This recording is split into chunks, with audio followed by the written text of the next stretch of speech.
बिस्मिल्लाहिर्रहमानिर्रहीम अस्सलाम वालेकुम मेरे तमाम दोस्तों ਭਰਾਵਾਂ ਨੂੰ ਉਸਮਾਨੀਆ ਜ਼ਰੀ ਫਾਰਮ ਦੇ ਖੁਸ਼ ਆਮਦੀਦ। ਤੁਸੀਂ ਦੇਖ ਰਹੇ ਹੋ ਜੀ ਕਰੇਲੇ ਦੀ ਫਸਲ ਆ। ਅੱਜ ਅਸੀਂ ਗੱਲ ਕਰਾਂਗੇ ਜੀ ਕਰੇਲੇ ਦੇ ਹਵਾਲੇ ਨਾਲ ਇਹ ਵੈਰਾਈਟੀ ਕਿਹੜੀ ਲੱਗੀ ਹੋਈ ਹੈ ਤੇ ਕਿਸ ਦਿਨ ਨੂੰ ਲੱਗੀ ਹੈ ਤੇ ਕਿੰਨੇ ਦਿਨਾਂ ਬਾਅਦ ਇਹਦਾ ਉਤਾਰਾ ਸ਼ੁਰੂ ਹੋਇਆ। ਪਹਿਲੇ ਗੱਲ ਅਸੀਂ ਵੈਰਾਈਟੀ ਦੇ ਹਵਾਲੇ ਨਾਲ ਕਰਾਂਗੇ ਜੀ।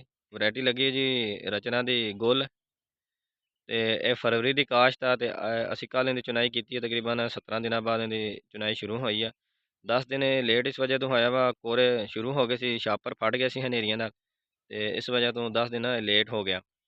ਤੇ ਮਾਸ਼ਾਅੱਲਾ ਐਕਸੀਲੈਂਟ ਵੈਰਾਈਟੀ ਆ, ਤੁਸੀਂ ਦੇਖ ਸਕਦੇ ਨੇ ਫੁੱਲਾਂ ਨਾਲ ਭਰੀ ਪਈ ਆ।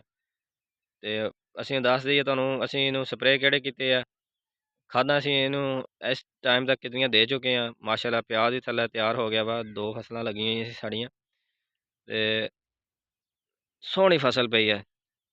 ਤੇ ਸਪਰੇਆਂ ਦੇ ਹਵਾਲੇ ਨਾਲ ਕੱਲ੍ਹ ਇਹ ਫਰੂਟ ਫਲਾਈ ਵਾਸਤੇ ਬਚਾਉਣ ਵਾਸਤੇ ਅਸੀਂ 3-4 ਸਪਰੇਅ ਨੂੰ ਕਰ ਚੁੱਕੇ ਹਾਂ।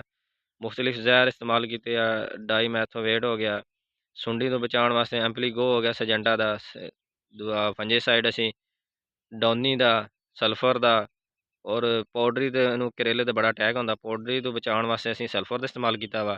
ਡੌਨੀ ਤੋਂ ਬਚਾਉਣ ਵਾਸਤੇ ਅਸੀਂ ਅਰੇ ਦੂਆ ਕੈਬਲੂ ਟਾਪ ਵਾਲਾ ਜ਼ਹਿਰ ਇਸਤੇਮਾਲ ਕੀਤਾ ਵਾ। ਔਰ ਸੁੰਡੀ ਵਾਸਤੇ ਅਸੀਂ ਇਹਨੂੰ ਸਪਰੇਅ ਕੀਤਾ ਜੀ ਐਂਪਲੀਗੋ ਸਜੈਂਟਾ ਦਾ। ਔਰ ਫਰੂਟ ਫਲਾਈ ਵਾਸਤੇ ਅਸੀਂ ਕੀਤਾ ਜੀ ਡਾਇਓਮੈਥੋਵੇਟ। ਮਾਸ਼ਾਅੱਲਾ ਜੀ ਤੁਸੀਂ ਚੈੱਕ ਕਰੋ ਕਰੇਲਾ, ਮਾਸ਼ਾਅੱਲਾ ਬਹੁਤ ਸੋਹਣਾ ਸਾਈਜ਼ ਆ, ਮਾਸ਼ਾਅੱਲਾ ਲਸ਼ ਗ੍ਰੀਨ ਆ, ਬਹੁਤ ਅੱਛੀ ਵੈਰਾਈਟੀ ਆ। ਤੁਸੀਂ ਪਿਆਜ਼ ਦੀ ਫਸਲ ਦੇਖ ਸਕਦੇ ਨੇ ਨੀਚੇ, ਮਾਸ਼ਾਅੱਲਾ ਸੋਹਣੀ ਤਿਆਰ ਹੋ ਗਈ ਹੈ।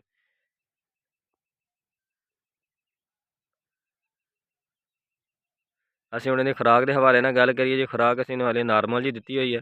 ਅੱਧੀ ਬੋਰੀ DAP ਹੈ, ਅੱਧੀ ਬੋਰੀ ਯੂਰੀਆ ਵਾ ਤੇ ਨਾਲ ਅੱਧੀ ਬੋਰੀ ਨਾਈਟ੍ਰੋਫਾਸ ਦੀ ਹੈ, ਨਾਲ ਤੇਜ਼ਾਬੀ ਖਾਦਾਂ ਪਾਈਆਂ ਹੋਈਆਂ। ਅੱਜ ਇਨਸ਼ਾਅੱਲਾ ਇਹਨੂੰ ਦੁਬਾਰਾ ਪਾਸ਼ੀ ਕਰਾਂਗੇ, ਨਾਲ 1261 ਪਾਵਾਂਗੇ, ਨਾਲ 2057 ਪਾਵਾਂਗੇ ਯੋਕਸਲ ਦੀ।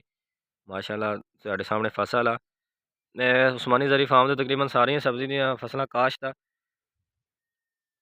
ਅੱਜ ਤੁਹਾਡੇ ਵਾਸਤੇ ਇੱਕ ਨਈ ਵੀਡੀਓ ਅਸੀਂ ਲਾਵਾਂਗੇ, ਨਵੀਂ ਫਸਲ ਦੀ ਪਹਿਲੀ ਚੁਣਾਈ ਕਰਨੀ ਅਸੀਂ, ਜਿਹੜੇ ਇਸ ਟਾਈਮ ਅਰੂਜ ਤੇ ਜਾ ਰਹੀ ਹੈ। ਮਾਸ਼ਾਅੱਲਾ ਰੇਟ ਵੀ ਬਹੁਤ ਅੱਛਾ ਵਾ। ਨੈਕਸਟ ਵੀਡੀਓ ਸਾਡੀ ਉਸ ਫਸਲ ਦੀ ਹੋਣੀ ਹੈ। ਸਾਡੀ ਵੀਡੀਓ ਨੂੰ ਲਾਈਕ ਔਰ ਸ਼ੇਅਰ ਜ਼ਰੂਰ ਕरें। शुक्रिया।